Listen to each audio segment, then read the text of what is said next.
welcome once again to EWTN's Bookmark. I'm Doug Keck, your host. Our guest author is Dr. Peter Kloponis. He's the author of Integrity Restored, Helping Catholic Families Win the Battle Against Pornography, published by Emmaus Road. And welcome to EWTN's Bookmark. You've been on a lot of programs here on EWTN, certainly Women of Grace, Yes. and with Jeanette dealing with this issue, Jim and Joy as well. So we thought it would be good to talk specifically about the book. Now, this is your second book on this topic, right? What was the first one? The first book was called The Pornography Epidemic, A Catholic Approach. I call that the pamphlet that got out of hand.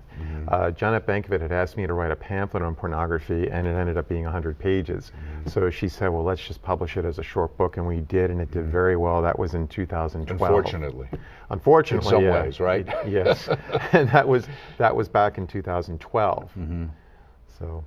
And the thing with that book versus this book is you talk about this restoring. One is, I guess the first book from what I was reading in this was kind of like laying out what the issues are. This kind of recapitulates that a little deeper, but then talks about how you deal with that. Exactly. The first book was a wonderful book, but after it came out, I realized there was so much more that needed to be said on it. And that's why I embarked on writing this book, the Integrity Restored book. So it's two books in one. The first half of the book talks about the pornography problem in our culture. What's going on? How is it affecting us? The second half of the book talks about what we can do about it, how we can protect ourselves, our family, our children, what those who may be struggling with addiction can do about it, how couples can heal from it. So the second is more the practical application. Okay. Well, right in the beginning of the book, you've got pages and pages of testimonials from all different well-known Catholic personalities, etc., which obviously indicates to some degree the breadth of the problem. But one of the ones that struck me right away was Danny Abramowitz. Yes. And you got, obviously people know from the coach from Crossing the Goal for Us. I strongly recommend that you read Dr. Kloponis' book if you or someone close to you is struggling with pornography addiction. The thing that struck me with that was because, you know, that's a men's ministry that Danny really deals with. And he has told me that he's just been blown away himself by, it's kind of like anything. You know there's a problem, you know it's kind of out there, but the reality is it's much deeper and broader and more malevolent than you realize, right? Exactly, and unfortunately few people want to talk about it, which only makes it worse. It says pornography addiction is an epidemic in America, and millions of men, women, and youth are becoming addicted. Now we say addiction. Now, sometimes people say, well, don't we use that word too much? What do we mean when we say it's addicted? Because, you know, if I take a drug like heroin, there's a physical addiction. Are we saying that this has some sort of chemical change in people that's actually an addiction as well? Yes, it affects the brain just like a drug does. So, you know, what happens when a man views an erotic image, it triggers the release of many different neurochemicals in the brain, which create a sense of excitement, create a high experience with that. The same thing is done by cocaine. It's not the cocaine that a person gets high off of, it's the neurochemical reaction that the cocaine triggers. So whether it's from an outside that's an interesting chemical, way of looking at it. Whether it's from an outside chemical such as drugs and alcohol, or through a behavior such as pornography or gambling, say, it affects the brain in the same way. Okay, that's interesting. Okay, because years ago people would just say that was a moral problem, and that's where you sometimes get with the Catholic issue of, well, how is this a moral problem? Is this an addiction? Is it a little bit of both? And certainly, as you talk about in the book, we've heard before, you know, this is what priests are hearing in the confessional more than ever before. Now, you cite some sources, right, as being Family Safe and Media Covenant Report. Covenant Eyes report said pornography plays a significant role in 56% of all divorces. Now, why do you see that? I can have my own ideas of why that is the case, but why do you think that's it has such an impact? Is that because it reduces the intimacy between the couple? What happens? Well, first and foremost, there's the sense of betrayal that a spouse feels. Which you talk about right at the beginning of the book. Exactly. Couple, you know, right? when a wife discovers her husband viewing pornography, she's deeply hurt. She's deeply betrayed. For her, these aren't just images on a computer screen. This is an extramarital affair. This is cheating. And this is, what is so devastating to the marriage.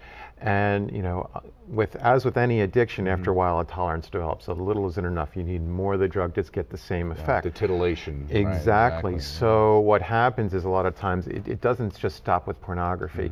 It can end up in things like extramarital affairs, anonymous sexual encounters, all kinds of other forms of infidelity.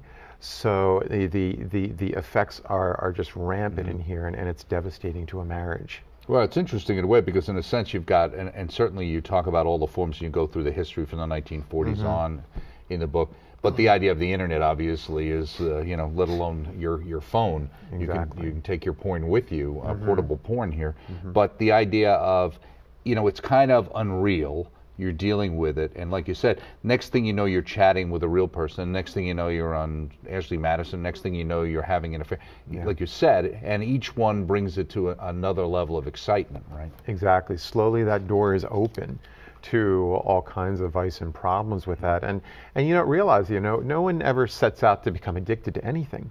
They don't. Usually they're using this substance to deal with some type of deep emotional wound, some type of pain. They're using it to control their pain, but then what happens is quickly that substance that they're using to control ends up controlling them. Right. And they end up locked and imprisoned in this terrible addiction that they can't get out of. You say, well, pornography's addiction, this was from the study, is mainly a men's issue. It's growing among women. Exactly. Why? Well, a couple of reasons. First of all, we have to understand that men and women are wired differently. Right? Men are visually stimulated, so they're looking at all the visual pornography. No, that's all social dynamics, isn't it? Everybody's the same. Well, we have neuroscience evidence now to prove this. Women are babies being aborted are also people too, but nobody seems to care anymore. Exactly. So. Women are relationally oriented. So for women, it's not so much the visual porn, but the written porn. Now, we've heard of the book, The 50 Shades of Grey. All right, really, it's pornography disguised as a relationship. So what we're finding is a lot of women are getting into social media as a form of pornography, chat rooms, Facebook, and so forth. This is what they're becoming addicted to. And just like for men, the visual pornography can lead to acting out with other people. For women, the written forms can end up leading them to act out with people. In fact, this is even more dangerous because studies have shown that women are far more likely to want to go and meet the people that they've encountered online for a sexual encounter than men are. Because of that searching for real intimacy. Exactly. It's the search for the relationship, which can really put them in a very physically dangerous situation. Right. Now, what is also scary to me is that we are finding a small but growing population of women who are becoming addicted to the visual porn that men are viewing. So it's almost as if, this pornography in our culture is rewiring women's brains to think and view things more like men, which is pretty scary. Well, there's been a lot of push in many ways where the feminization of the male and in a sense the masculinization of the feminine has been pushed in our society. So I guess, you also say here that you encourage the model of healthy sexuality based on John Paul II's theology of the body and love and responsibility. How would you define that for our audience? We hear those terms all the time. Okay, well, if we're going to talk about healthy sexuality, we have to ask the question, what is the purpose of sex? What is God's plan for sexuality? How did He create us as sexual beings? We need to know that. That's the foundation, that's the base that we start from. From there we come to a greater understanding of sexuality and what it does, what its purpose is. And this is what writings like Theology of the Body talk about. That's focusing a lot on sexuality. Love and Responsibility, which focuses a lot on relationship. When we understand that, that's where we develop a greater sense of what sexuality is all about, what intimacy is all about, what healthy relationship is all about. And that's what people are really looking for. What we've found is that for people who become addicted to pornography, it's really not about sex. It's all about intimacy. They're searching for connection. And so this is what they have to focus on, and this is what writings like Theology of the Body and Love and Responsibility offer. Right, and I always think love and responsibility, the problem is we've tried to separate those two in society almost all across the board. Now you say throughout the book I present stories of real people, both men and women, have struggled with and suffered from pornography. Others are amalgamations of people. Why did you decide to do it both ways? Well, in order to get a couple points across, in some cases where it is the real story of a couple, I wanted to get across the emotion, how this affects them as people and what they're going through. In the amalgamations, I wanted to get across sort of the dynamics of the addiction, how it affects lives, how it progresses. So I use them both together to really get the messages across. Now, in the beginning, you talk about a couple, Tom and Janet, and you say here where they came in, and she was upset and found out it was pornography. You said Tom knew his pornography use was a problem. He tried to stop many times, but he kept going back. And that's because of the addiction part? The addiction that as part, much as he wanted to say no, he couldn't say no? Yes. Okay. Again, we have to look at, when we see any addiction, we have to look at it as two sides of a coin. There's a physical side and there's the emotional side. With the emotional side, we're looking at using it as a drug to ease some type of emotional pain. You may have heard the term self-medicating. That's it. On the physical side, we look at how it affects the brain. It triggers this massive release of neurochemicals, which the brain can become dependent on. This is what it becomes addicted to. And what happens is that, a man, he may be tempted to view pornography. He acts out with it. Obviously, he feels terrible later and makes the vow, I will never do it again. But then a day or two later, he's back at it. Why is it? Well, those chemical levels in the brain are starting to go back down. And the brain says, uh-oh, we don't want this. We want to get back up to where it was, and we know exactly where to go for it, the pornography. And this is what draws him back over and over again. So it's the combination. Initially he's using it to ease emotional pain, but also there comes that addiction, which makes it really hard to stay away from it. Now, I was noticing in his particular story, he was involved basically when he was pretty young, even prepubescent, and I'm sure we're seeing more and more of that as we know. I think I heard something about sixth graders or whatever. And Tom admitted on a deeper level he wanted to get caught. Now, is that his Catholic guilt? Or does that sound good when you finally get caught? You say, well, I wanted to get caught. What is it? Well, I think deep down there is a deep need to get caught because they realize they are trapped in this and there's no way out. And they want to get help. They want to ask for help. Unfortunately, the shame that they feel because of it keeps them from really seeking help.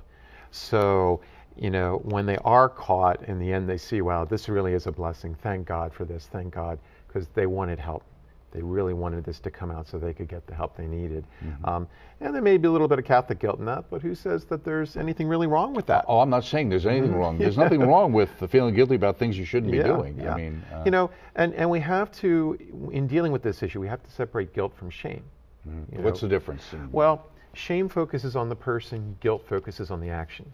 So guilt is the emotion that says, okay, you did something wrong and you got to fix it. You have to do something about it.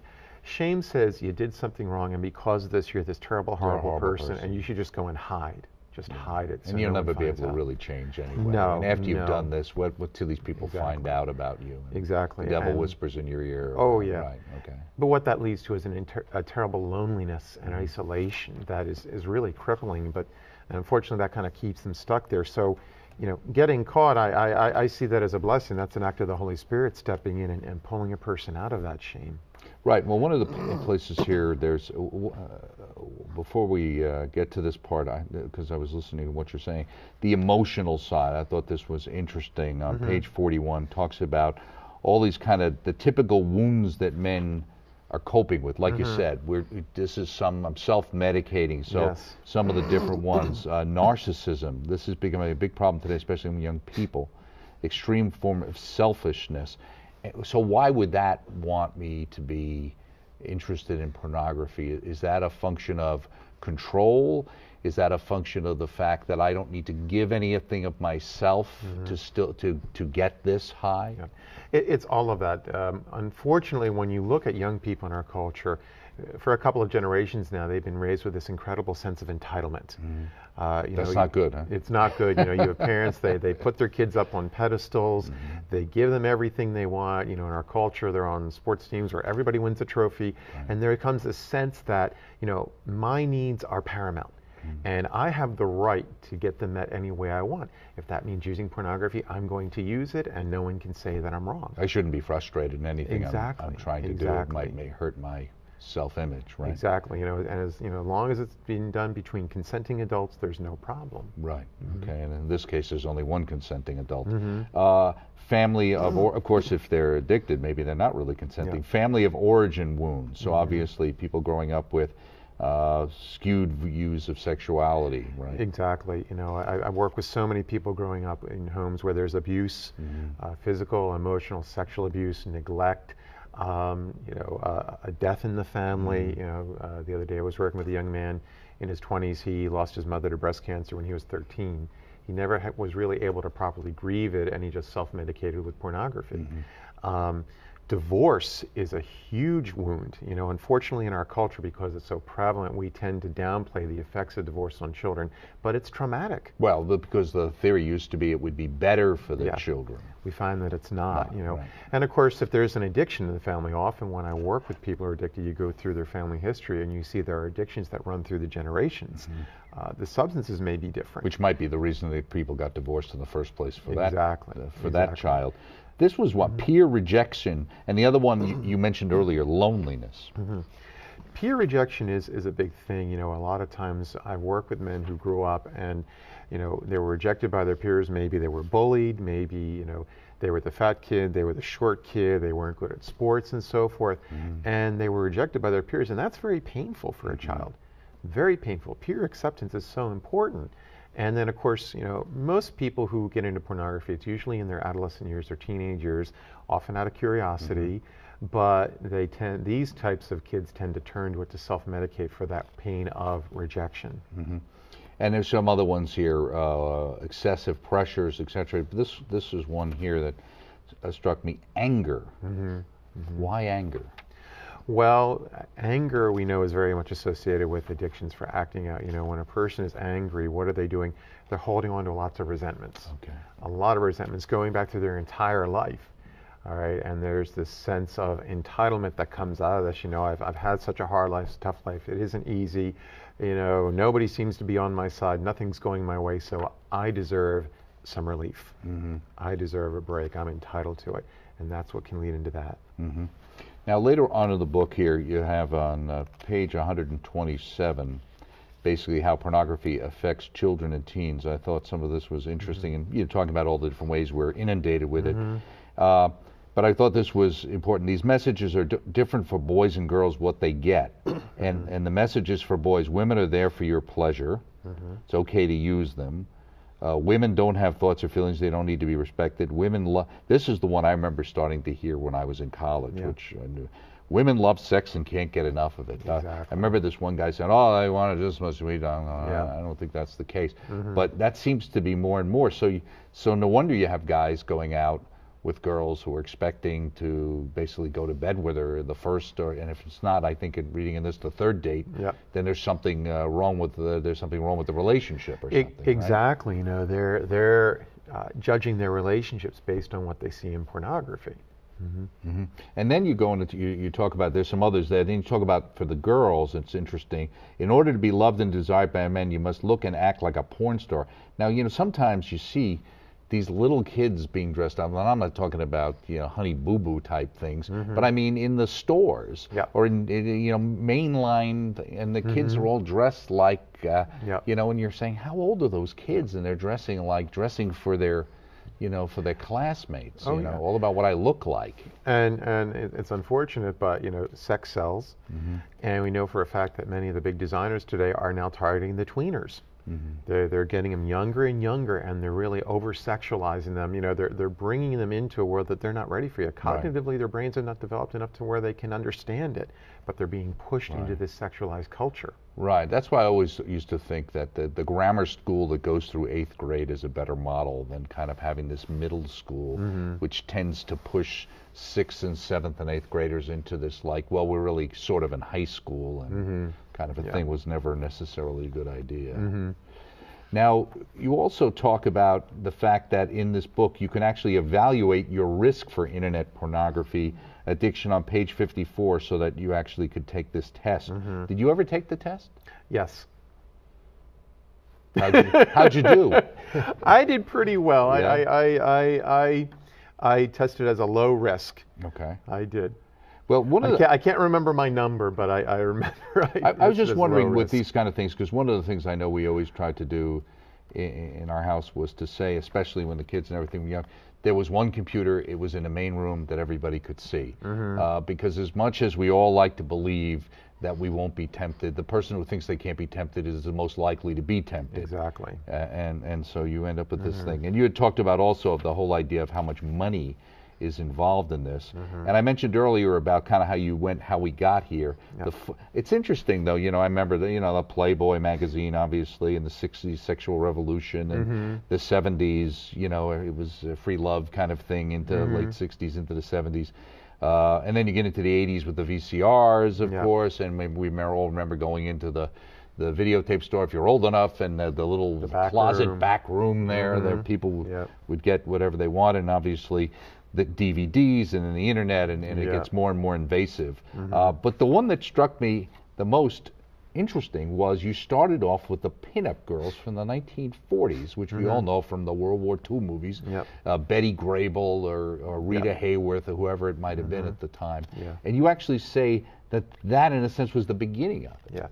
Well, and what I see there is, you have these pinup girls dressed in these bathing suits and bikinis, usually on calendars. Now, of course, those bathing suits and bikinis were very modest compared to today's standards. However, it was the first time that we as a culture became accustomed to seeing women who were not fully clothed, and we accepted it. And as I go through the decades, you can see how slowly the doors open, that Pandora's box is open, and every decade, every stage, we accepted it. So now, we have the 2000 teens where pornography is interactive now. Right. It's not something you view, it's something you participate in. So you can see how we came to this way, and I put that in there because you realize, we're a Christian culture.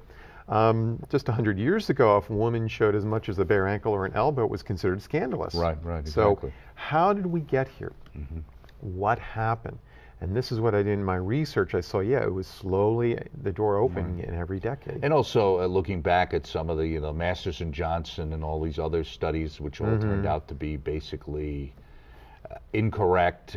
Junk science, the Kinsey studies, but it gave people the excuse that, see, it's okay. In fact, they say it's healthier. Exactly. And that's what, even in the 60s, a lot of people thought those things made sense. Well, if people who are attracted to this can have a place to do it, then they'll leave others alone. But that's not the case, as you indicate. It's not the case. In fact, you look at a lot of the sexual predators out there, the majority of them did start with pornography.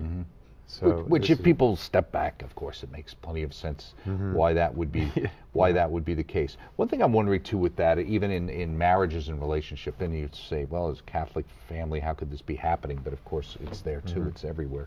But the idea of the relationship, and I wonder, since you've got so much pressure in a lot of ways for all of us, from a certain narcissistic to self-actualize, be the best we can be, everything's, I shouldn't be unhappy. If I'm not happy, something's wrong. Rather than the old, I remember Storge, which Father Groeschel used to talk about that, the love that people build on, you know what I mean, to keep together through the ups and downs of life. And in a lot of ways, I see with some of this stuff is, hey, listen, I don't have to deal with you. I don't have to worry about whether my wife's happy or unhappy about whether she has a headache this week or not. I'm taken care of, and that just separates the relationship. Right? You talk about Pope John Paul II's writings, love and responsibility. What we've really accepted in our culture today is love without responsibility, and that's what we want. We want love on our terms for what we're going to get. There's no responsibility, nothing. And it's a shame because again, it leaves people in marriages very lonely, very selfish, and yet very lonely. Right, and like you say about was it Jane in the beginning, Tom and his wife, that whole idea of being betrayed. Yes. That in many ways it's no different than feeling like you're having an affair with somebody else. Now, in the second part of the book, where you talk about all the things that you can do to protect your family and how to deal with these things, you talk about obstacles to recovery on page 240. Yes. And the number one here is denial. Men struggle. That seems to be, you would think, of course, I'm going to deny it. But this one, pride. Yeah. There's a lot of pride, and I find that in a lot of men that they may realize that they have a problem, but they think, well, I'm strong enough, I can handle this on my own. Often I find this in people in positions of authority, positions, public positions and so forth. Afraid it might get out or something. Yeah, if it may get out or whatever. But there's that whole sense that I'm strong enough, I can pull myself up by my own bootstraps, and this is what I'm going to do. Unfortunately, it rarely works. Right. You also talk about shame and fear, and this is another one where you would say lack of commitment. How do you know if somebody's got it when you're dealing with somebody? What would be an indication in your mind that though they're there, there's this kind of lack of commitment to really change? Well, they're really not doing the work. When I meet with a client, we'll have weekly counseling or bi-weekly counseling sessions, and obviously there's homework to do. I tell people the real work of recovery doesn't happen in our counseling session. It's the other days of the week that you're working on it. And if they're not doing their homework, they're not doing the work, they're not going to their 12-step meetings, they're not working on communication with their spouse, they're not working on their prayer life, all these things that are necessary for healthy recovery, if they're not doing it, they're not committed to it. And there have been times when I've actually had to tell them, and I have to say, it just doesn't seem like you're really ready for this yet. Why don't we take a break? And then when you really want this, then come back and we'll work on it. Right. How long did it take you to put the book together? It took about a year. To put it together. A lot of late nights. I'm married with young children, so I tell people this book was written between 11 p.m. and 1 a.m. At night when the house was quiet. But it really was a labor of love. It was a lot of research. I had walls full of Post-it notes and so forth. But I realized there was such a need to get this message out. And even though there were several really good books out there on this written by Catholics, they're written by lay people, more or less their own experiences.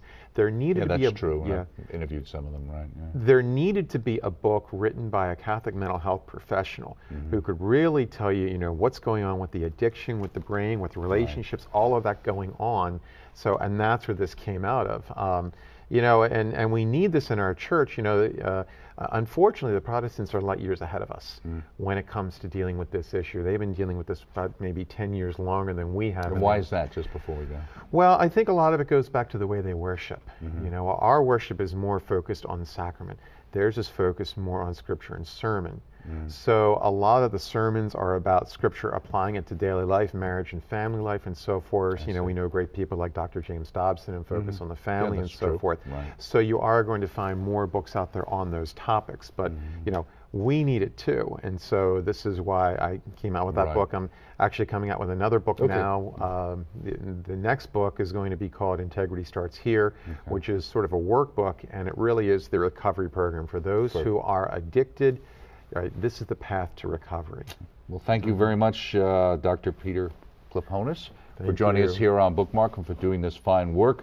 Integrity Restored is the title, Helping Catholic Families Win the Battle Against Pornography. It's published by Emmaus Road, and it's available through the EWTN Religious Catalog. Unfortunately, it's a very important book, and you should check it out. Join us next time, right here on Bookmark.